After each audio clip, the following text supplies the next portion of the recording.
E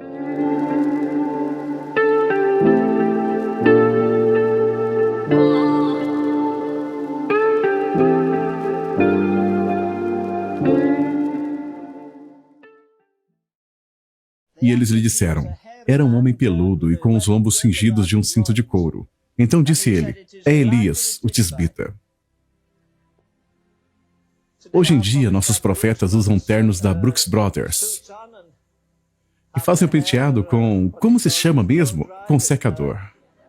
E eles usam aqueles anéis enormes e tem todo o estrelismo. E eis aqui um homenzinho que fez uma nação inteira tremer. Eu fico um pouco hostil com diáconos e pastores sempre se lamentando e reclamando das escolas bíblicas. Mas eu vou na casa deles e nunca vejo a Bíblia aberta nem uma vez por semana. E alguns de vocês vêm de casa de pastores, eles não pegam a Bíblia todos os dias para ler na mesa, não é mesmo? Então por que jogar pedra nos russos ou qualquer outro? O juízo deve começar na casa de Deus. Como diz uma antiga canção, não é meu irmão, não é minha irmã, sou eu, Deus, que preciso orar. Mas atualmente a maioria dos pregadores são estúpidos.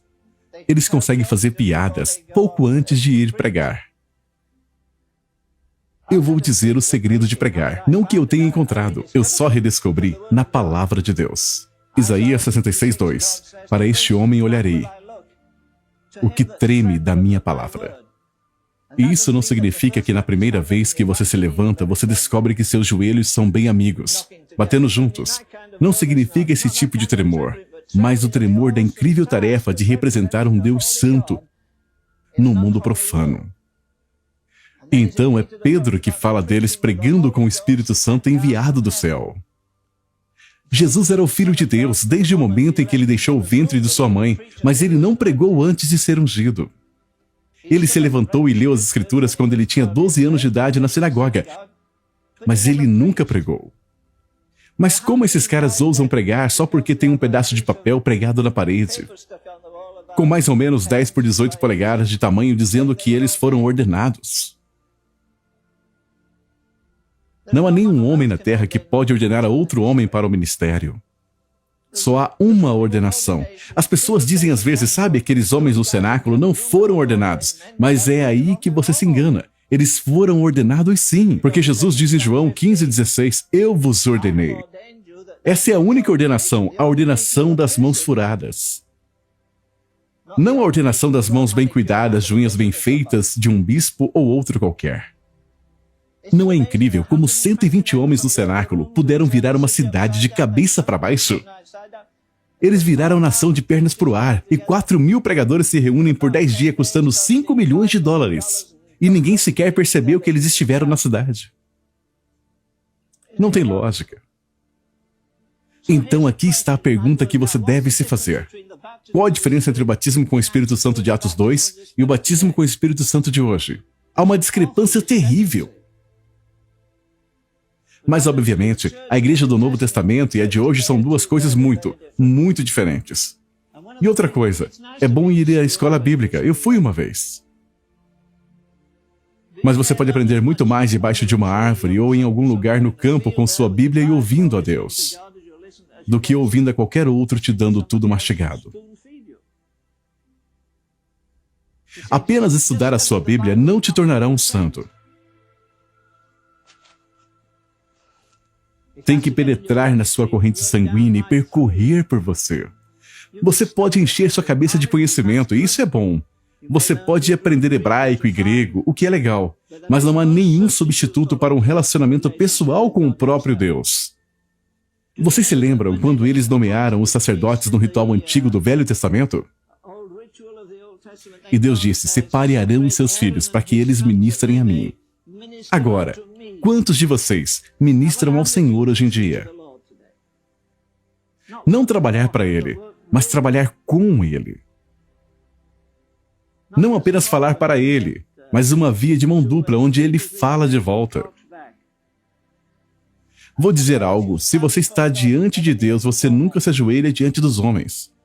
O homem que esteve na presença do Deus Santo e Eterno nunca se curvará. Nunca será flexível. Ele entrega a palavra que Deus o deu. Vamos lá, agora me diga.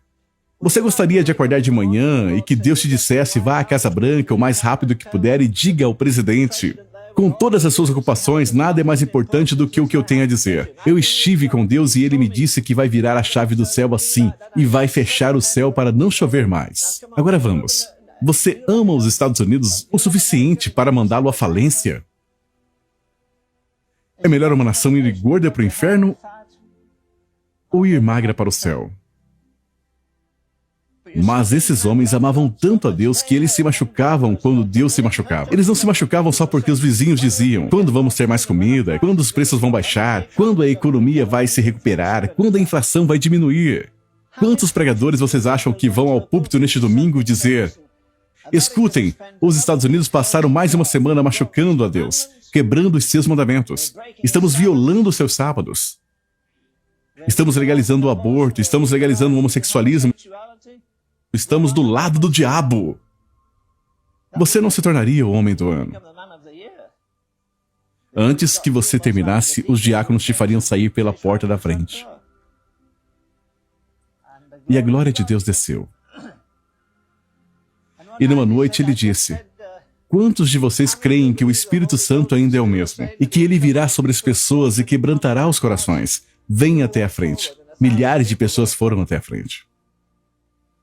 E ele disse: eu comecei a impor mãos e todos eles caíram no chão, mas eu nunca disse para eles fazerem isso. De repente alguém disse: oh, meus olhos foram abertos, eu posso ver. Oh, meus ouvidos foram abertos, eu posso ouvir. Oh, minha perna aleijada, eu posso senti-la. E eles começaram a pular e saltar, louvando ao Senhor. Sabe, não se faz isso em um culto decente. Só se faz isso em um culto indecente. Sabe, muitos de nós perderemos o status na primeira vez que o Espírito Santo descer num culto. Todos nós abandonaremos nossas críticas negativas também. Não é incrível como muitos pregadores acreditam na Bíblia de capa a capa até que realmente venha um miraculoso? Mas cristianismo que não é sobrenatural é superficial. Você não pode separar o sobrenatural deste santo e magnífico Deus que nós temos. Acho que uma coisa que me impressiona é como nossa memória é curta. Todos nós. Quão rapidamente esquecemos as misericórdias de Deus, quão rápido esquecemos os juízos de Deus. Você pode levantar todas as estatísticas, mas em nome de Deus, por que não paramos de olhar para as dificuldades e não olhamos para Deus? Então eis aqui um homem, ele orou e o fogo caiu, ele orou e o povo caiu, ele orou e a chuva caiu. Você gostaria que ele fosse diácono na sua igreja? Sabe, nós temos muitos Acabes hoje em dia, mas pouquíssimos Elias. Talvez devêssemos mudar a pergunta, não, onde está o Deus de Elias? Mas sim, onde estão os Elias de Deus? Você acha que está preparado? Seja você um professor aqui ou um aluno para ouvir a voz de Deus dizer: escute, eu quero você saia e encontre uma caverna e fique lá 3 anos e meio até ouvir a minha voz. E em seguida você vem e se levanta diante de reis e governadores. Eu digo isso com todo respeito. Sabe, não é muito difícil fazer gravações e agitar as pessoas. Não é muito difícil escrever livros. Eu escrevo livros. Mas me diga, onde estão os homens que podem fazer cair fogo do céu hoje em dia? Qualquer um pode comprar nossas gravações. Quase todo dia as pessoas me perguntam: você está escrevendo outro livro? Você vai escrever algum livro sobre o trono do julgamento? Algum livro sobre adoração? Não precisa de muita coragem moral para sentar numa cadeira giratória, pegar minha Bíblia e anotar algumas referências e encontrar um monte de coisas acumuladas aqui na minha mente. Mas se eu encontrar Acabe pelo caminho?